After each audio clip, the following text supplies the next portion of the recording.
Real Madrid, let me have a word. After today's game, I have to be honest. As a Madrid fan, I'm hopeful. I feel like this team um, can connect together. The players can connect together. Uh, Mape, I felt like in the first half, he played really well. However, he's still getting out of position. But you know what? I gotta give credit where credit is due. He should have at least scored 2 goals today. 2 goals.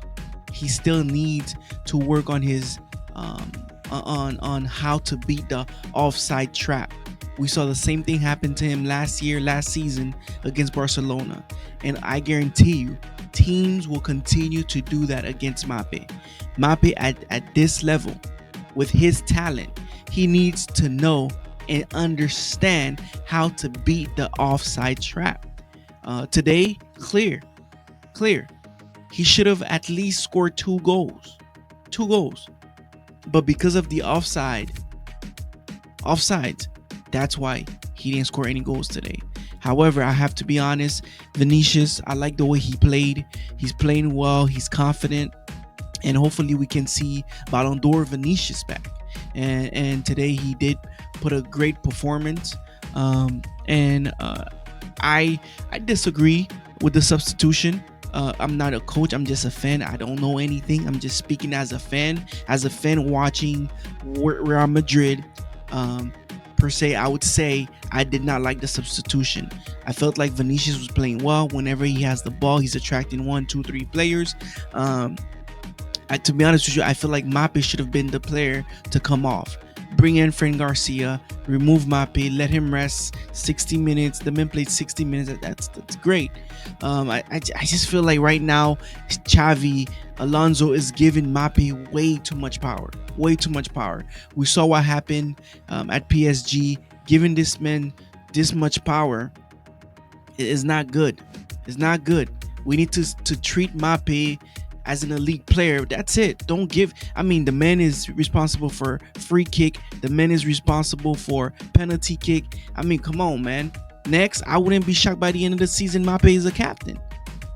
And I'm not disrespecting the guy's talent. I'm not a big Mape fan. I'm happy he's playing for Madrid, but I just feel like we might regret this one if Xavi don't start taking control of this team. I do feel like he has control of the team, but in terms of giving Mape too much power, we saw what happened at PSG. We need to stop that. And if you look at the possession, Mallorca is not a scrub though. Let's be honest. Mallorca is not a scrub. Mallorca is not a scrub, and we've seen this even last year. I think last year, at the beginning of the season when we played them, it was a draw. And today, easily could have been a draw. This team is a good team. They believe in themselves. They're well coached. They had a lot of opportunities to score more than 1 goal, but they didn't. More than 1 goal, but they didn't. Right now, we're seeing they're close to the bottom of the table with 1 point after 3 games. I mean, this team, I don't expect this team to stay at the bottom. I expect Mallorca to finish the second half, probably the second half of the table. Maybe top 15, around 10 to 15-ish area. I don't expect them to be at the bottom of the table. They're that good, and I believe they will be good at the end of the season. But Madrid, 7 shot on goal, 17 shot attempts, corner kicks, and we can see they had 58% of possession. I mean, overall, it was a great game for Madrid, and I hope continue. I hope it continue. We're loaded. We're healthy. Players are playing good, and also as far as defensively, to be honest with you, my dude, I can't pronounce his name. What's his name? What's Buddy name? The Spaniard, the defender, Dean Housen. I felt like today wasn't his best game so far. Since we got him the Club World Cup in the first 2 games, he's been elite. But I just feel like today was not his best game. But he still had a good game. Trent, I think Trent is finally starting to click. Today's the first game that I've seen where Trent was playing confident. He was trying to get Mape with these long balls, and Mape should have scored The first goal should have counted if he wasn't outside. That was such a great pass by Trent. Trent is connecting. This is the Trent Trent Arnold Trent Alexander Arnold that we as Madrid fans we want. That's the Trent Alexander Arnold that played for Liverpool. That's the kind of Trent we want. Making those long passes, those risky moves, those risky passes. That's what Toni Kroos used to provide for Madrid. If Trent can provide this for us, I feel like we'll so far our season can be different from last year. Because a lot of time last year we did not have that. Toni Kroos would be the one. It doesn't matter where he's at on the pitch. He will try to launch it forward for Mbappe, for Vinicius, launch it forward for Rodrigo, launch it forward for even for Benzema. And Benzema used to play for Madrid. So I think Trent can be that guy, and he's such a great passer too. So overall, I'm well pleased. I hope Madrid's fans are pleased too. Again, the last thing I'm gonna say is, again, I'm not an expert when it comes to soccer. I'm just a fan. Speaking from a fan perspective, I still think Mbappe need to play as a pure nine. A lot of if not, many people say, okay, he's not a pure nine. I totally agree. He's not a pure nine, but at least maybe Mbappe should play a false nine. He should play a false nine. Let him have freedom around the pitch, because you can see that he loves his freedom. He loves to move around. No matter what you do, you cannot hold this guy into one position. And he played the ninth position really, really well. As you can see last week, the goals that he scored, he was literally playing the position perfectly. So if he can focus in playing like that, I think this man gonna score over 50 goals. But we know it's not gonna happen. That's not who he is. No matter what Xavi says, he's not gonna play like that. So it's better. Me personally, even though I don't know anything, I'm just speaking as a fan. I would play Mbappe as a false nine. I would put Franz Garcia as my starting nine. I would put Vinicius on the left, and regardless of what Rodrigo says, I would put Rodrigo on the right. You know what I'm saying? Put Rodrigo on the right. I still, so far, the young Argentinian Franco, he looks like he has the talent, but I don't know, man.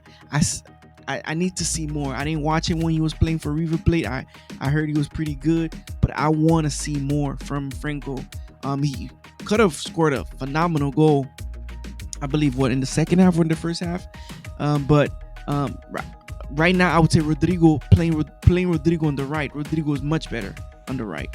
Rodrigo will provide will create way more opportunities for Mbappe and Vinicius on the right than Franco. But that was a great test. I wanted to see when we're down how we were going to respond. Once Mallorca scored, it didn't look good. Because after like the first 5-10 minutes after they scored, it seems like the energy dropped. Prior to that, we kept coming and coming and coming. But once they scored, the energy dropped, and they pick it up again after the goal, which is good. But Champions League matchup coming up. We got Liverpool, we got Man City. Who else we got? I think we got Marseille. I think we even got Monaco. Man, we got some pretty tough teams that we're gonna play with, and I want to see how this Madrid team under Xavi Alonso going to respond. And I feel like if we keep getting out of position, and we don't stick to our position, and I know it's soccer, it's fluid, you have to improvise sometimes, you cannot stay in one position. I get it. But when you look at teams like Barcelona, when you look at teams like PSG, when you look at teams like Liverpool, a lot of the players get out of position. It's not getting out of position that makes it bad. It's when you get out of position and you stay out of position. That's the problem I say a lot with the Madrid players. So when you play these big teams, trust me, you will pay. And we saw what PSG did to us, Club World Cup semifinal. We saw what they did. So I still don't know where to grade this team. Like I said at the beginning, I'm hopeful. I still don't know how to grade this team. Maybe right now I'll probably give them a C plus, and maybe we'll say I'm crazy because they're tied at the top of the table with 9 points, or they're number one right now with 9 points plus 5 goal differential. As you can see, Barcelona playing tomorrow, they should win that game against Rayo Vallecano, even though Vallecano is also a tough team to beat. I don't know if Barcelona playing away or at home. Tough team to beat away, but we'll see. We'll see. So again, Madrid fans, follow my follow my subscribe to my channel, follow this podcast. Let's have a word, Madrid. That's all it's about. After Madrid's game, we just talk and just comment as fans, not as experts, but as fans.